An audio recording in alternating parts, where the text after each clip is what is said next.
Again, we are back here. What can I say? An amazing and fabulous Dr. Suzanne Doyle-Morris. She's unstoppable, lady. She's back with us, and hopefully you can see us now live, both of us. That would be good to hear, and see if you actually can see us and watch both of us talking. And let me introduce Suzanne again. Suzanne, she's not only an author of a few amazing books, and we're going to talk in details about one of them today. She's also a speaker. But also, what gives her the credibility to talk about such a hot and spicy topic today, that she is a doctor from University of Cambridge. I mean, when else can you have an opportunity to have somebody amazing like that to learn from on the hot topic, which is also spicy, all about women breadwinners. I love it. Hot and spicy. Let's definitely get hot and spicy, which is why we're on the Love and Relationships Day today. Friday. Bring it on. Exactly. Absolutely. And I must say, all topics about relationship intimacy and love is always hot and spicy, because if it's not hot and spicy, something is wrong. Something is wrong in that case. So, Suzanne, well, thank you so much for joining us. I just double checked. We definitely can see you, darling. So this is great. It's a good one. That is the official double thumbs up. That's the technical version of me saying, can you see me? If I got a double thumbs up. Wonderful, wonderful. Yes, and we have actually a couple of people joining us. Thank you so much for being so patient with us. It's really amazing to have you on board. So, Suzanne, could you please tell us more about your background? Because you came all the way from abroad, just like me. It's fascinating. Exactly, Olga. So I'm lucky enough, like you, to live in the UK now. With this accent, you can tell that I don't sound Scottish, which is where I actually am based now. I grew up in DC, but essentially I came over nearly 25 years ago after I did my first degree and wanted to have a bit of an adventure before I got into a love and relationship, if you will. And I wanted to work and explore Europe for a bit of time. And I'm still here all these years later. But one of the things that I did is I did my PhD at Cambridge. And when I focused, my PhD was on the experiences of women who work in male-dominated fields. And so for me, what was really interesting is I never set out to start looking at female breadwinners specifically. But after I did my PhD and after I began to work with clients that was women who were in these fields, I noticed how many of them actually were the main earners for their relationships. And I want to be really clear, nobody ever came to me and said, oh, woe is me. I'm the main earner. How hard is it for me? Nobody ever said that, but it would color some of the conversations we had, and gave me a different perspective that they had to see the world a little bit differently than the way we think of our traditional career decisions like to be. So very happy that you're having me today, specifically for this show about love and intimacy, because as the book I wrote, talks about, essentially what was fantastic was what really was about how they make relationships work, but more specifically, because this is where I do so much of my work, why they're also the future of the modern workplace. Because for me, that's the group that is gaining traction and, on the ground. And I just thought there's something amiss, there's something that's going going and changing differently than we've ever seen before. And I really wanted to understand that better. And I love that. And the importance of this subject is so, so high, because as I said earlier, people have different careers right now. People have different opportunities right now. And more men, they don't mind if actually they are at home, they're looking after children, they are house husbands, and women are out there building their careers and being breadwinners. But I was always wondering, how would they feel? How do you come up to the discussion about that? What should happen for them to decide, what, you're going to be at home, and I guess it's something to do with career and how much they both earn and who is bringing more money, surely. But what your take is on how it impacts them both energy-wise, how it impacts them both, in terms of spiciness. Is this woman still feeling that, her man is still masculine and he is there? Or is she feeling more masculine? What do you think? So it's interesting you say, is she feeling more masculine? And I don't think she's feeling more masculine necessarily if she takes on this role. I think what she's feeling is that she's got a lot to offer the world. So what I mean by that is have a discussion, because if we say more masculine, the assumption is that that is the role of a man, to be the main provider. And that's just no longer the case. And actually smart businesses know it's no longer the case either, because realistically, this has happened over the last, over the last 40 years in a huge way. And if I can share a statistic with you, it's a boring statistic, but it really is like quite amazing in that. So about now, or as long as five or 6 years ago, women made up about 40% of the working women who were mothers, or about 40% of the working population. What was interesting was that was a huge increase. And even when I wrote this book almost a decade ago, women who were in heterosexual relationships made up about a quarter of the people that were the main earners for their families. And what was really interesting to me is that doesn't sound like a bit, it sounds like a kind of a small but significant minority. Yeah. What's remarkable is at the beginning of the decade in which I was born, that was the 1970s, women were the main earners for only 4% of families. Oh, so just wow. in the time that I have been alive, and some of your listeners potentially, some of the viewers, that is rapidly increased by sixfold. And I'm quite certain that it's actually higher now. It's closer to about 40%. And I'm going to be really honest. The research I did looked at women in very heterosexual relationships. So it's a heteronormative sample, but I was really interested in the dynamics between men and women in relationships and how those changed when the main earner was not who we come to expect. So that was something that really fascinated me at the beginning.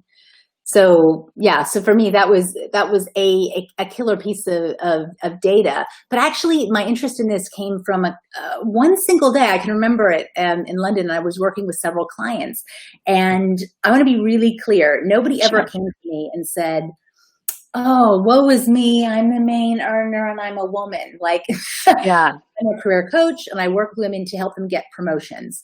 That's pretty much just my day job. That's like what I do. It's on the tin, as it says. But what was interesting is I went to 3 sessions on a single day, and each woman, this came up, not as her main issue. It never comes up as their main issue, but it came up in terms of the way they looked at the opportunities in front of them. So I remember I had a session with a woman named Claire, and Claire had just been offered a promotion, and she was talking me through what that promotion would involve. And she said, "I'm really excited." But she worked for telecoms, and she said it would involve a move to Finland. And she said, and I'm excited about the opportunity, but Olga, well, she didn't say Olga. You weren't there, unfortunately. Yeah. If you'd been there, you would have said this. She said, but I'm not sure, because actually my he's the stay-at-home dad, but he's very involved in the school that our 2 boys are, go to. And he's on the board and he does a lot of stuff. He's got a big identity here. The boys love school.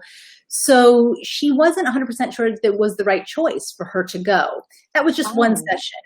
Yeah. The next session I went to was a woman named Kylie. And what was interesting to her is she'd come to coaching because she was thinking about changing out of her sector. She was in finance, wanted to do more work with charities, but she said, "I would love to do more work, but realistically, I can't, Nathan." Her husband worked, and I want to be really clear. I think that's also something a misnomer. We assume women who are the main earners means their husbands don't work at all, but actually, or even work part-time. But what I found is that if you go into certain fields, a lot of my clients are in the legal sector or finance, professional services. If you're a woman working in those fields and your male partner works in almost any other field, even full-time, he will potentially by default just earn less than you. Exactly. Because people in those fields are so well paid, you can't really compete. So what was interesting, a lot of the women I talked to, their husbands also worked full-time. But anyway, let's go back to Claire. Claire said she would like to move out for that role, but she couldn't because she was the main earner. And so it really affected the way she was thinking about these things. And then the third conversation I had that day was with a woman, and Raina said to me, her husband, he worked as well, full-time. They had met on their MBA program. Oh, and I know, really impressive stuff. She had left her MBA program and gone straight into financial services. Her husband, though, used his MBA to start up a business. Right. So as you know, as anybody who works for themselves know, it's a bit up and down. That's right. And so she said, you know, he has amazing potential, but it's me on whom we rely. So it was really interesting. And I wanted to just dispel that myth that people think that that this is all about dads who just sit at home being like, yeah, let's just have a bonbon. I mean, no woman ever did that anyway. Like, no. No, necessarily. Some men were the primary carers, but they weren't also often. With the 26 women that I did interview across the UK, in Europe, and in the US. So that was the first kind of thing I wanted to just make sure people understood. It's not necessarily about men just living the good life. Yeah, I love that. I love it. And I love the fact actually that you speak about that. It's really important. I love the fact actually you are helping other women to be okay with that. Because for a while, it was such a taboo. It was something where people would not want to talk about. It was something where people were shy about. So, you know, how do you think actually these taboo, is it still there? Is it not there anymore? Because it's such a thing. Not every man probably will want to admit that I earn less than my woman, or I'm a full-time dad, sitting and relaxing, even though they don't. I mean, being at home is so hard. That is a great point about the taboo.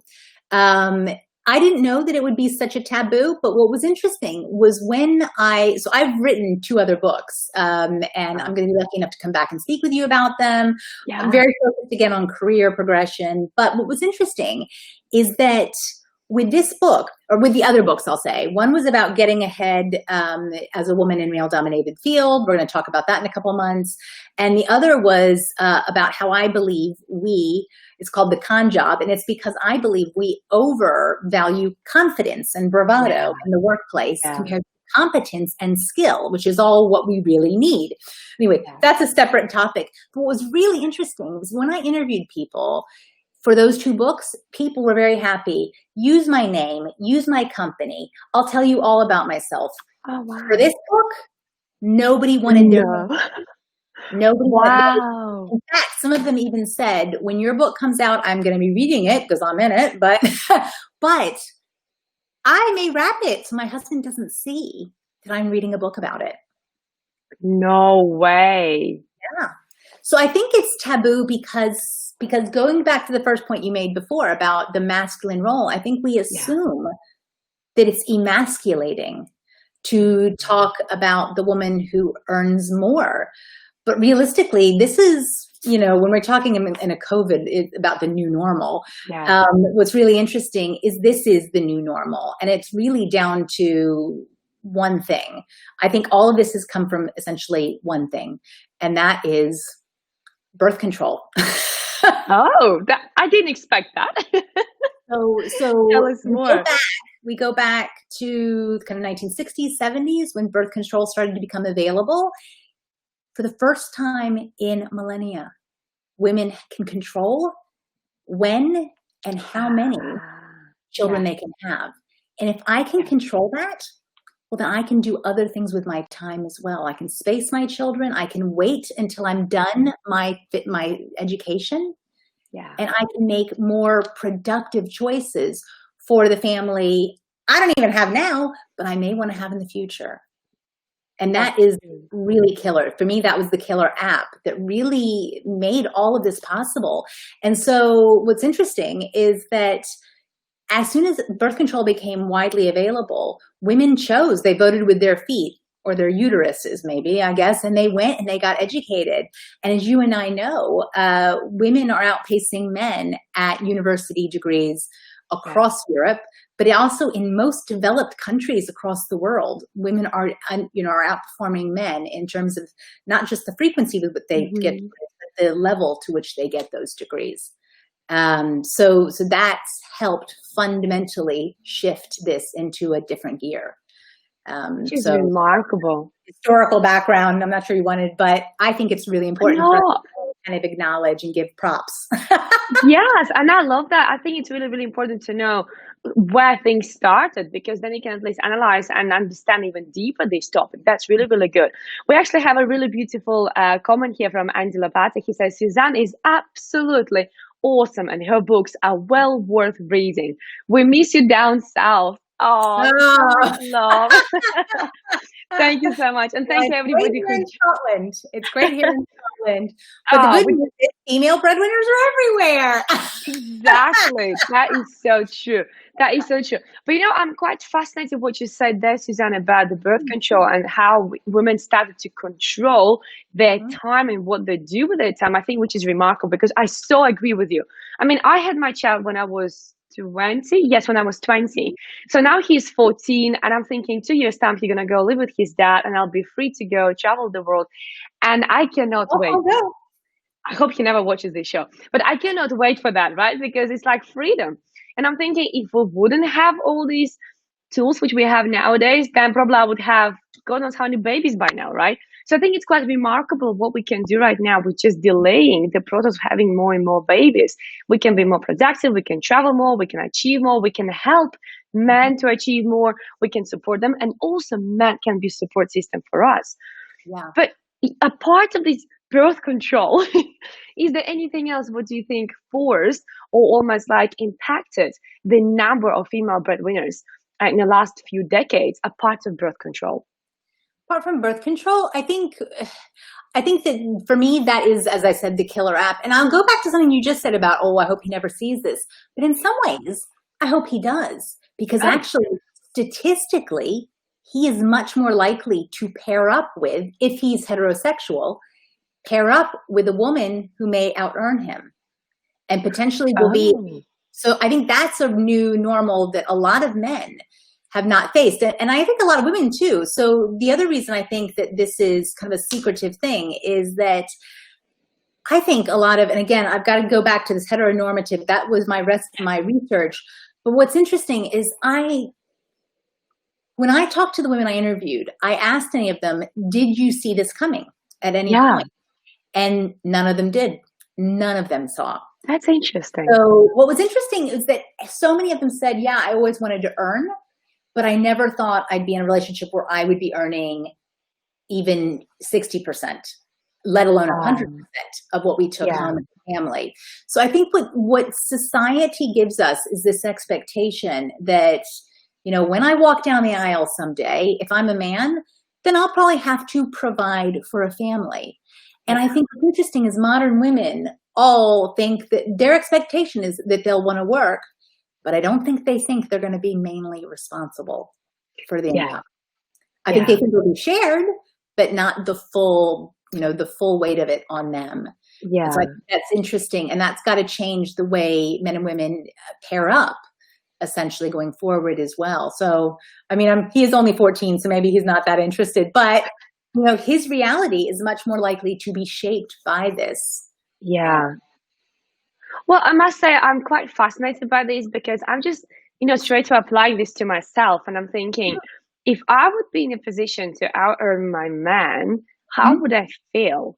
I mean, what would be, the positives of being in that position? Like, because I'm seriously thinking to myself, how would I look at my man? How would I feel about my man? How would I behave if I would out-earn him? Because I'll be honest with you, between you and me and everybody else who's watching us right now. And everybody. Exactly. A little worldwide global secret. Yeah. I don't think so I would be comfortable. I think that would really make me feel a bit like more masculine. And maybe that was the reason why I was asking about the masculinity, because I want my man to be greater than me, smarter than me, to outsmart me, to out-earn me. And I really struggle to see, like, what would be the positives for a woman in order, to be that main breadwinner, really. Yeah. Okay. So would this be a good time to talk about some pros and cons? Because it's like anything, sure. Right? Pros and cons. So I will start with, you were like, oh, let's have a secret between you and me and everybody else. I'm going to share a secret with you that was really interesting, because yes, people say, oh, this is terrible. Oh, poor women. Oh, poor men, blah, blah, blah. So emasculated. And oh, women have to carry it all. But what was interesting was that while none of the women I spoke with saw this coming, and I want to be really clear about that, because there may be people watching who think, oh, that's never going to happen to me. But exactly. what's interesting is it does happen, and I think actually, if you're in a good relationship, the money will go this way. He will be down sometimes, you will be down. Like it really, but to give you an idea of all the ways, people don't go out and looking for this, but it happened through, I heard stories of redundancies, and I got to be honest, I think that's coming our way big time. Yep. So my husband's been made redundant and he hasn't been able to get a job for 5 years. People said to me, he was the main earner, but now I am. So that was something they didn't see coming. But then it becomes difficult to find a role because maybe the job is obsolete or whatever. So that was something they didn't plan. Another reason was poor health. So I'll tell you a story that stayed with me. There was a woman who, she and her partner, they met at, as they were doing their graduate work, both getting advanced degrees, and they were engaged. And she said he was then diagnosed with a debilitating disorder, which meant that before the age 30, within a few months of this disorder getting diagnosed, he was not able to even walk down the aisle. Oh no.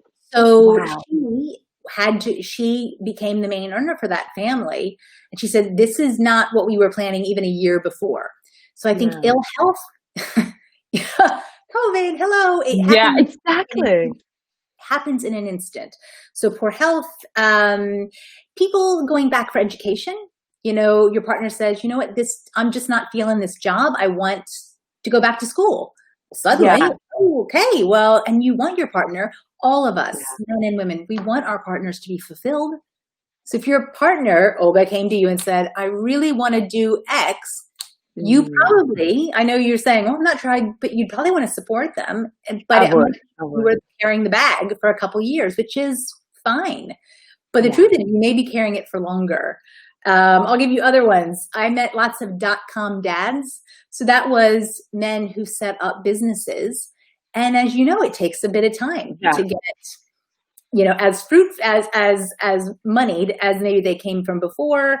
And then the other, just as I mentioned before, just entering a lower pay field. I met lots of guys who were teachers or healthcare workers or people who just had other jobs that unfortunately in our society, we don't pay as well for those. Very valued so much. We're kind of seeing that now with COVID because those are the people who are picking up everything for all of us, and we don't give them enough money. So, and then, but I think the main thing was, as to how people got into this, is she just had better prospects, better job prospects, or was more ambitious. So I don't know who you may partner with, Olga, but he may not be as driven as you, but you still love him. He's got a cute smile. I know what you mean. You see, I think there's a big difference, and what you explain now totally makes sense. And I hope other people also click with that as well, same like me. Because one thing is to, when you meet somebody and you already know that they already are below your earning range, or they're not as ambitious, and then you can ask yourself a question whether you want even to go on a second date or third date. Depends when you have discussion about, what you do and how much you earn. But same time, if it is something that happens in the family, like for example, my mom, she was looking after her husband, my stepdad, for 2 years because he had dementia. And even though he was only 44, he had dementia for 2 years, and she was there. He wasn't earning any money at all because he was just slowly becoming like a vegetable, right? As like a flesh. So, and I truly admire her, and everybody was saying, why don't you give him to care home? And my answer was the same. You know what? I wouldn't do it either. That's my husband. That's my partner. That's love of my life. Why would I do that? So yes, I'm totally okay with that, and I feel so much better now.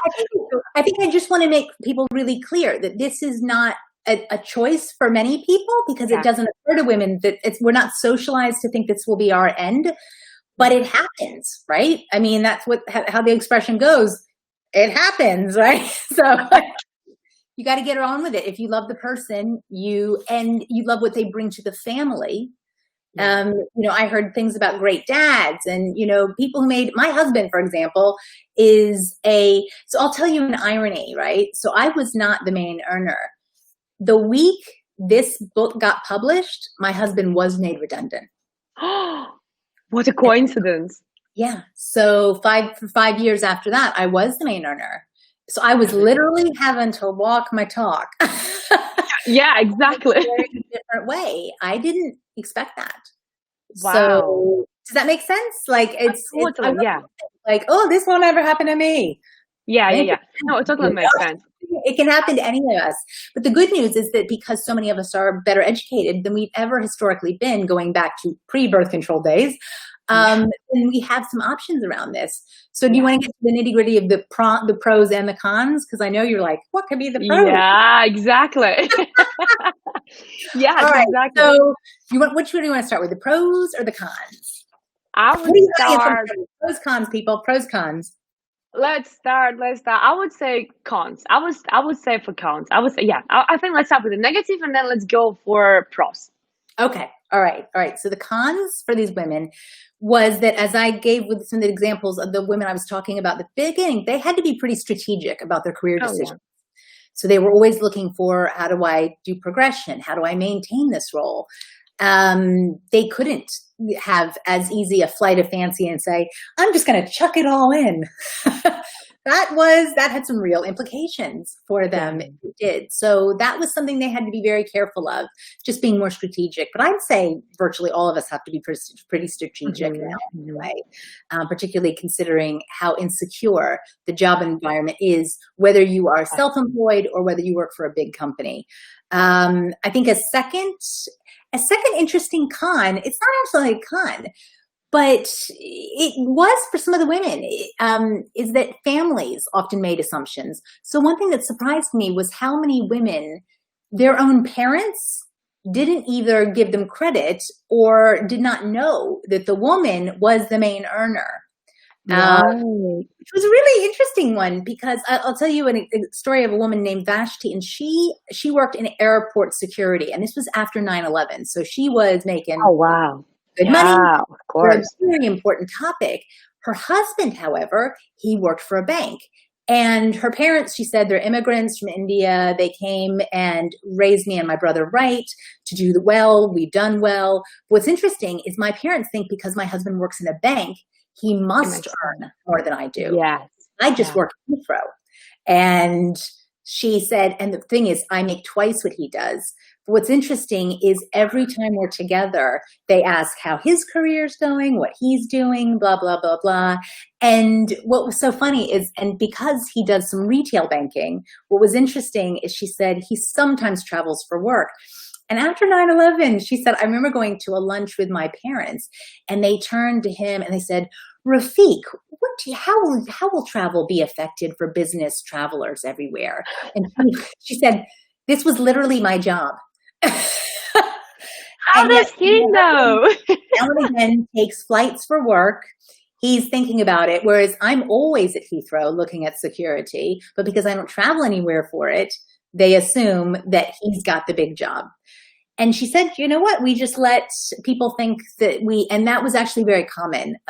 Women would often let others, to go back to that taboo that we talked about at the beginning, they would let people think that he earned more. Or they wouldn't lie, but they certainly wouldn't necessarily correct anybody and go, I'm the superwoman here. I see. It makes sense. It does. Totally. So it's interesting. And I think the other maybe downside is that they, more than other women that I work with, they were more likely to downplay their own career successes, to your point, emasculate their husbands or make him feel like he was doing less. So, so I think that, that was an interesting, I was working with one woman and she said, she'd gotten a big raise, and I was like, yay. And I was there. I happened to be there on the day that she'd found out about it. And she goes, but I'll need to be careful about how I talk about it with Jonathan, because he already is a bit, she goes, I'll just, I'll say I've had a bit of a raise. So we're a bit, we're okay, but it's actually the biggest one in the whole team. And so I'm really pleased about it. But she was thinking, she had to think, right? About how excited to be. So that's really clear before I move over to the pros. This is not a bad news story. And after the book came out, what was really interesting for me is I did get journalists calling me, and they wanted me. They said, "Oh, see, you've got this book out." Yeah. Tell us how bad that was. And they were conservative journalists, conservative papers, and they wanted me to portray this as like the sky is falling, Chicken Little, like women are out earning men. And I said, actually, it's not a bad news story. I said, yes, these relationships have challenges, but what relationships don't? Exactly. What relationships don't have challenges of some sort? So shall we get to the good bits? Absolutely. I think it would be a good idea. But also I wonder, and I think this will be related more to probably cons. I think to cons, yeah. Because Maria, she has a question here. Does that change the dynamic of the couple in terms of decisions? Do they make decisions, or is there a decision power? Right. So what do you think about this? Is it impacting? And I think it's more about cons. Do you think that women will feel more empowered in that case to make more decisions, or men still has to stick to being decisive and stick to decisions? Okay, what so should happen? This is an interesting paradox, because women did feel more empowered, certainly, and I'm really talking about that. However, what I found when I talk to women is that they often, again, to go back to your emasculating point, they often give more than I thought I see with other couples, more decision-making power to him to control money. Wow, so that's interesting. Let him decide him advise on her pensions, on her investments, on the way they spent money. She would give him quite a lot of leeway. And I can only compare this with the way I talked with other clients. Because the funny thing is, when I'm in a session with my client, 90% of what we ever talk about is career. Like, okay, stakeholders, all that kind of good stuff. But this, shades of what is going on at home do come up now and again. Yeah. But these women did give a huge amount of control back to their husbands for financial decisions, to make him feel that he had the wherewithal to make this control. Saying that, I did forget to mention one of the other ways. Only I think one woman had this in the book, when we talk about how does this happen, and I went through all the examples.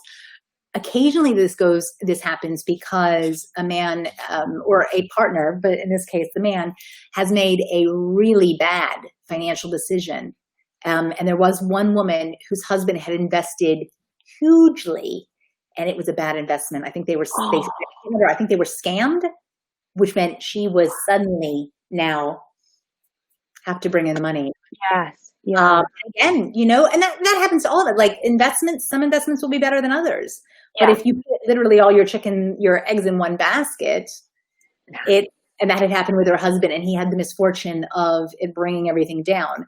But what was interesting to to the question is that it is a paradox, is that they do feel more empowered, but they often give away more power as well. So just to make it feel good. To be balanced, yeah. I like that. It's almost like to acknowledge that, hey, even though I earn more, but let's do it together. Or what do you think? Like, almost like empowering them, even though financially they are more empowered. That's really fascinating, So in that case, what are the pros? I'm really curious to hear. Yes, let's do it. Okay, so there were a lot of pros. And I think the number one pro that women had was the sense of independence. So what was interesting, and I have shared some examples that were negative around, I gotta do this, gotta do that, whatever. I asked every single woman at the end of our session, at the end of the interview, I should say, I'd say, would you trade places with your partner? Not a single one of them did. Oh, wow. So that's was interesting. Me, because they had shared very personal things about how it was not a bed of roses. And, when I look back at the interviews, and I was preparing this morning, I was looking back, and some of the women were now single. Some had been in these relationships. Some were still married. One was going through a divorce, but it was pretty similar to what I see when I'm talking to people who are not in this. There was no difference that way. But they wouldn't trade. And I think it goes back to the fact that to the question that was asked a few minutes ago, they had an element of control. So they could ensure that, and there was a woman who said to me, you know, I make sure that school fees are always paid, that whatever the kids need. And actually that, from a much more meta point, like a global point of view, is actually what data shows, is that when women have more money, they tend to invest in their families and their communities to a greater proportion than men who have more money, who don't spend as much on school fees and medical and, you know, community issues, things like that. So realistically, the women were like, yep, I'm empowered. My kids can go to school. We can do other things with that money. And they spread it out a bit more.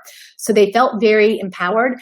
And one woman shared with me a story about how she was motivated to do this because she said, I'll never forget how, she said, my mother was an amazing mother, but I'll never forget every week how she had to ask my father for pin money, for money to spend for the week, for groceries. Wow, that's ouch. Yeah, she had to justify every damn purchase. No way. That's ouch. I didn't think I'd be the main earner, but I knew I would always work. But now I am the main earner, and I'm more than okay with that because I can see what the other option is. Yes. Yeah. And I don't want to be in that position. So the independence was definitely valued. I think a lot had another, you know, positive was that a lot of them had pride in their careers. Many of them said, because I've had to be so, you know, so strategic and focused, I've achieved things that I never would have thought. If you'd told my 20-year-old self, I'm now 45 or I'm now 35 or I'm now 55, you know, I would never have thought I would have gotten this far. But because I always had that grit of needing to earn, I've always said, okay, what next? And so they had a lot of pride in the fact that they had progressed their career and really made the most of their education. There will be some people on your call, maybe on this video, who might remember. I'm probably showing my age, but realistically, when in the U.S. it used to be said that women went to university to get their MRS degree, that they were going to be married. So MRS, they were going to become a Mrs. And that was the utility of getting the degree, is you married somebody who would provide for you. But so these were like, you know what? I've married somebody who's awesome, but realistically, and I do want, if you've got time, I do want to share some tips on how to get these people in your life. How do you get the right people in your life? That would be interesting. I wonder if people would love to learn about that, but I think it would be interesting to share, of course. Yeah, it is. It's so fascinating. So, but regardless, these women are really proud of what they'd achieved, and that they could be in control of that. I think that was, those things were really, the main, and it really just summed up for me, no matter how many bad stories they told, none of them would trade positions with their partner. That's remarkable. And I think he is a better father than I would be a mother at home. Right. I see what you mean now. Yeah. Well, to be fair, even though we are very motherly and we naturally have this instinct to look after children, I think some of us are not made to be mothers. Like I know, for example, myself, I'm not that mother chicken who's running around her child. I'm not like that. I allow my child to be independent. And I think some fathers are more caring than mothers. So maybe in that case, it makes sense.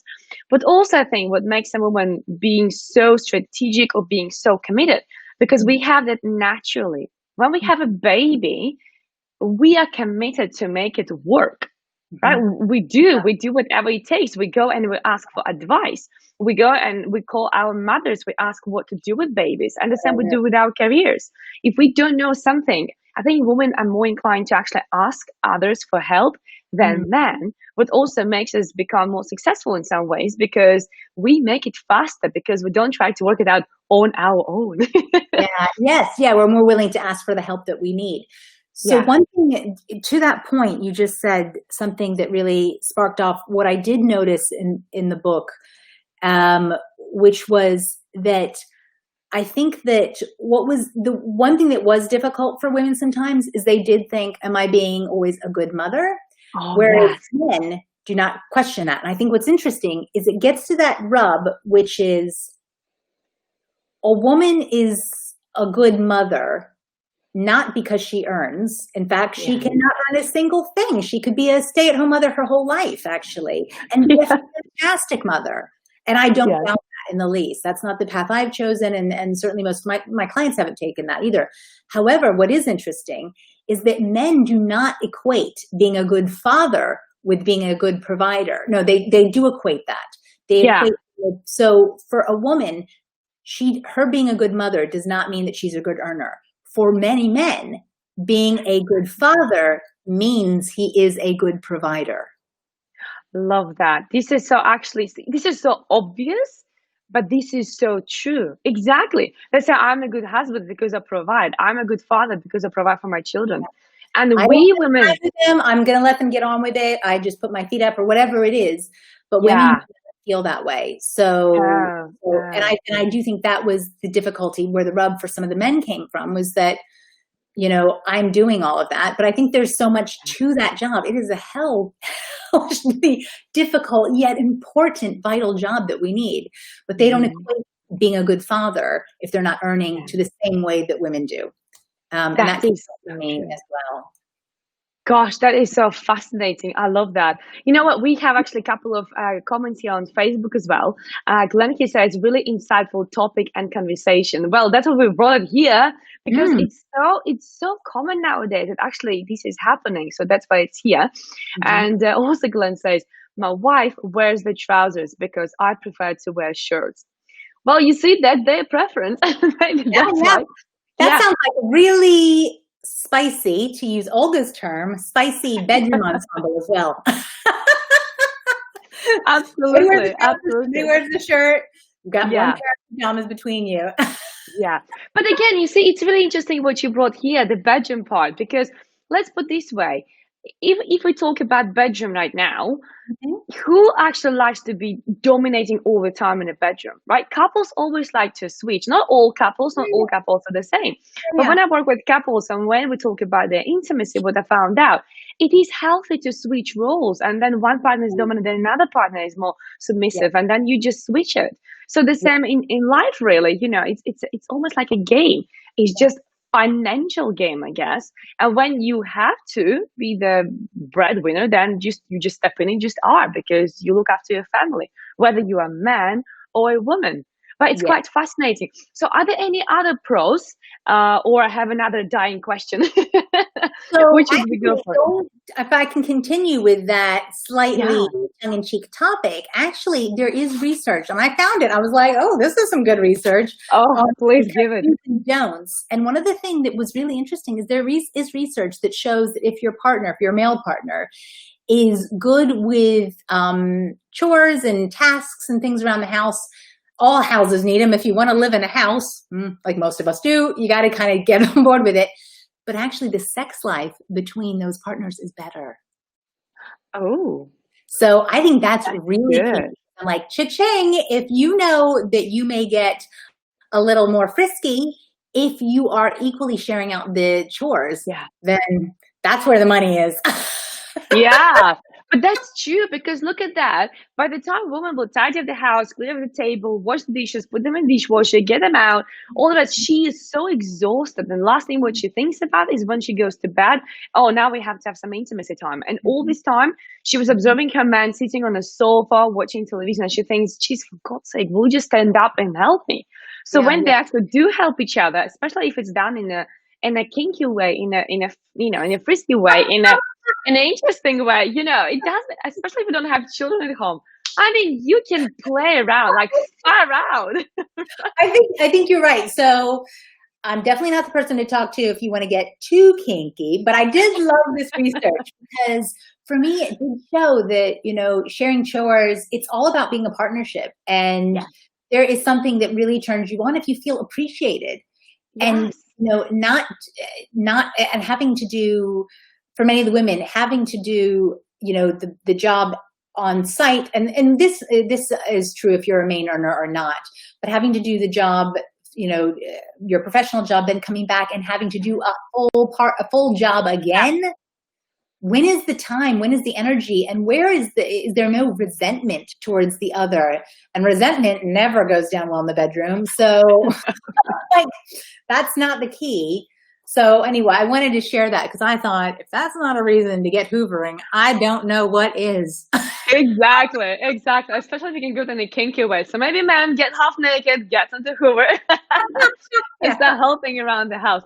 But I mean, there is something special about when man is helping woman, because that makes her feel important. And when woman does not appreciate man, this when actually problems start. It is about appreciating man, even if you didn't do the job well. Because of course, in many cases, we know some stuff better. How to put a nappy on, how to make, I know, a meal, how to do things. Sometimes we do know things better. But if we don't appreciate their effort, if we don't appreciate them trying, they will never do it again. It's almost like shouting at a child who puts away just a few toys and you want him to tidy up his room eventually completely.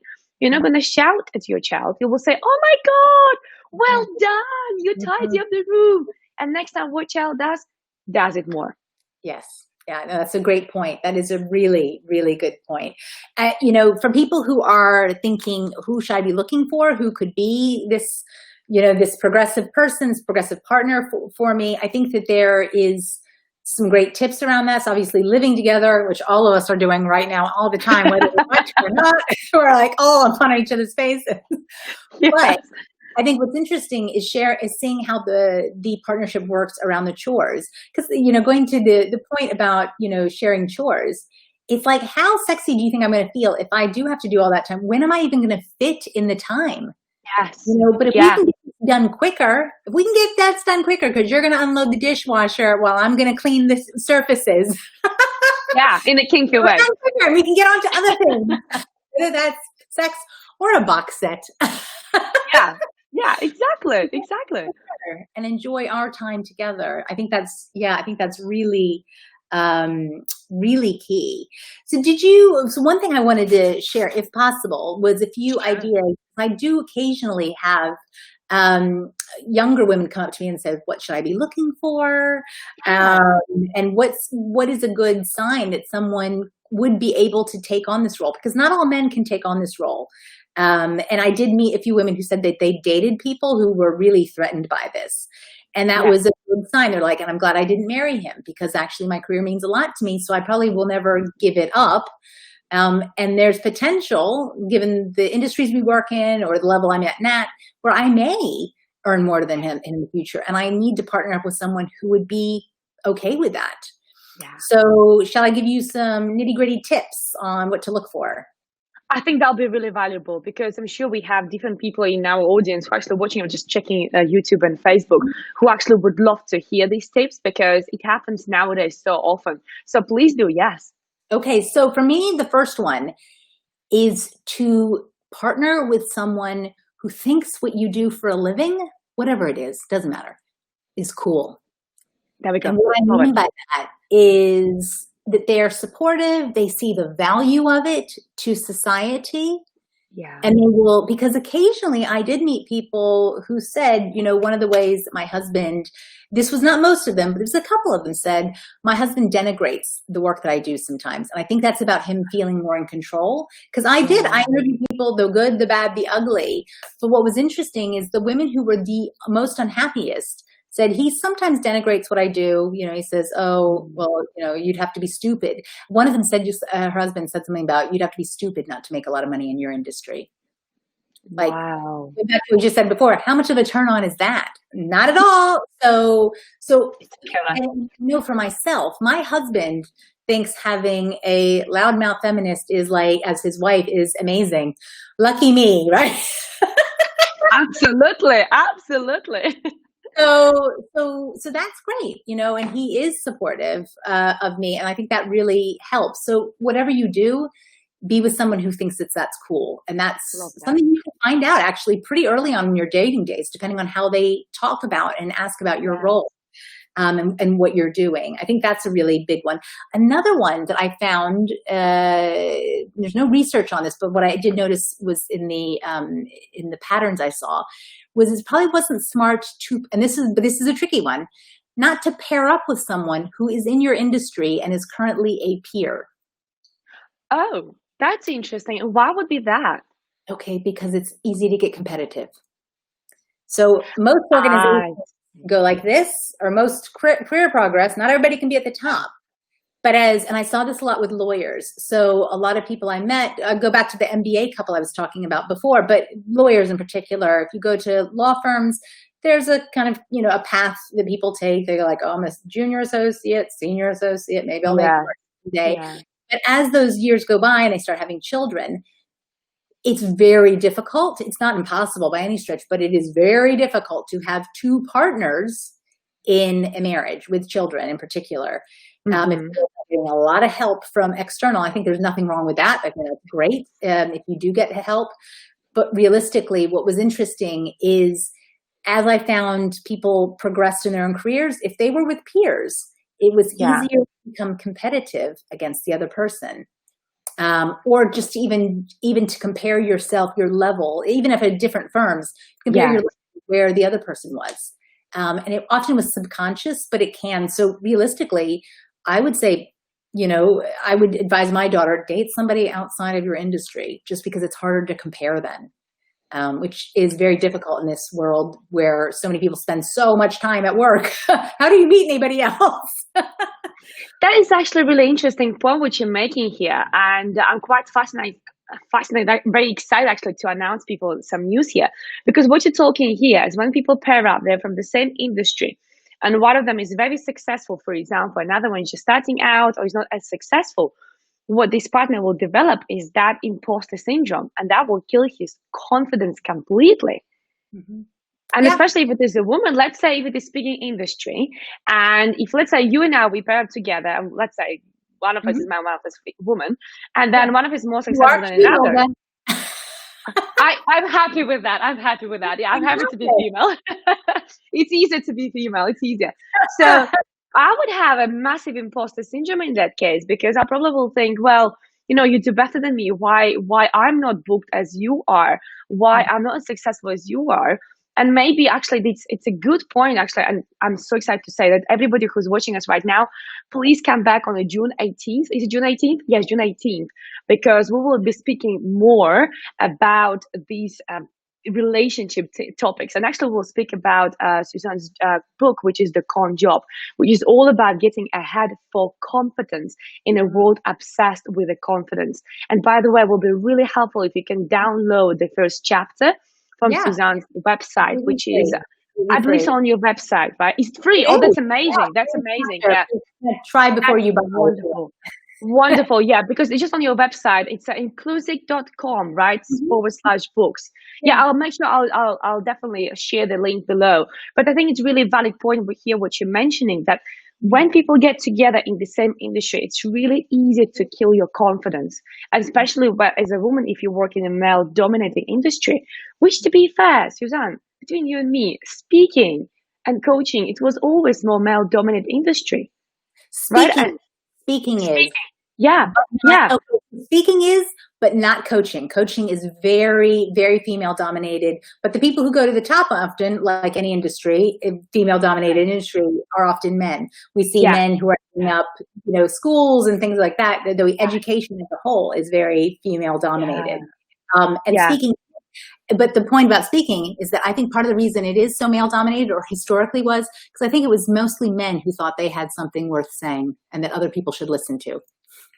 I think it's something to do with men naturally being more into significance, and then women are more into love and connection and making everybody happy and feeling secure and feeling good. And men are all about, let me tell you what you should do. Probably that's the reason.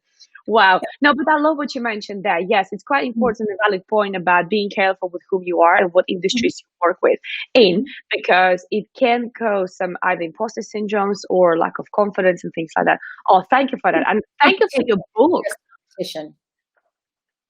Can you say it again, please? I was going to say just competition. It's easier to compare yourself to where they are. And then more specifically, it's also easier for one of them to be pressured out. Absolutely.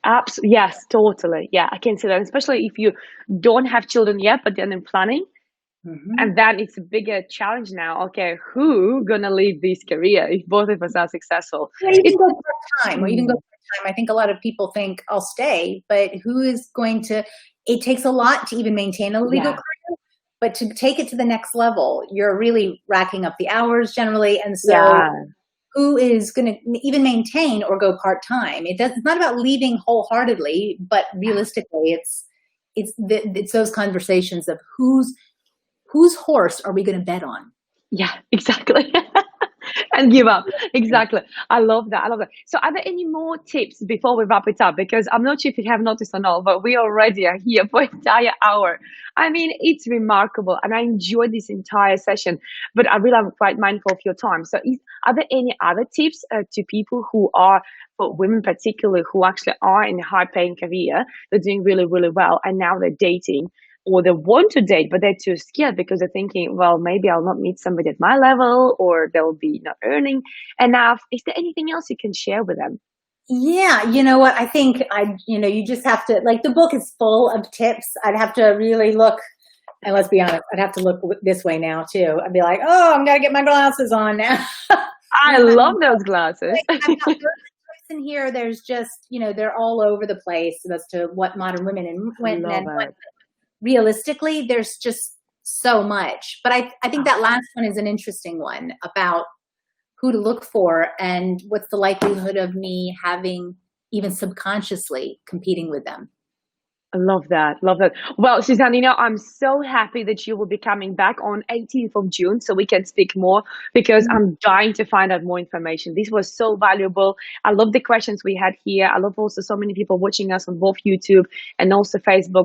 It was remarkable to have you today. And what I'll do, I'll share the links so for people can get in touch with you to download the first chapter of your amazing book, which we're going to speak about. But what would be the best way for people to get in touch with you? Do you want to say anything else before we wrap it up and finish? I'm on social media, but realistically, the website has everything. You can write directly to me there. And also, I love when people link in with me. So Wonderful. if you enjoyed the session, or didn't maybe, but if you enjoyed the session, link in with me and say you heard me on Olga's, so that I'll know who you were, because I'm not lucky enough to see all of you at this moment. I can only see Olga's lovely face. So I'm not complaining, but I can't say anything. Thank God you're not. Thank God you're not. Well, Suzanne, thank you so much. I thoroughly enjoyed it. I mean, I think I cannot hear you. Oh yeah, there we go. I'm so enjoyed this session. I mean, today what you shared is so remarkable, and I'm sure you helped so many women who are out there out earning their man, or maybe just hit the situation where actually their man is not doing well, whether it is a COVID or any other health conditions, and right now they feel maybe depressed, maybe anxious, maybe overthinking, maybe feel a bit guilty, or whatever emotions they're feeling right now. This was so valuable, because right now they can at least relate to this, listen to this session, but also buy your book and learn more tips about how to be okay with this situation, how to overcome it. Oh gosh, that was good. Thank you so much. Good. All right. Fantastic, Olga. And I'll see you in a couple of weeks. I'll hopefully see your viewers as well. Absolutely. I'm so excited. So thank you so much, everybody who was with us, who was so patient. We really enjoyed having you here, and see you, Suzanne, on 18th of June. All right. Fantastic. Thank you. Thank you.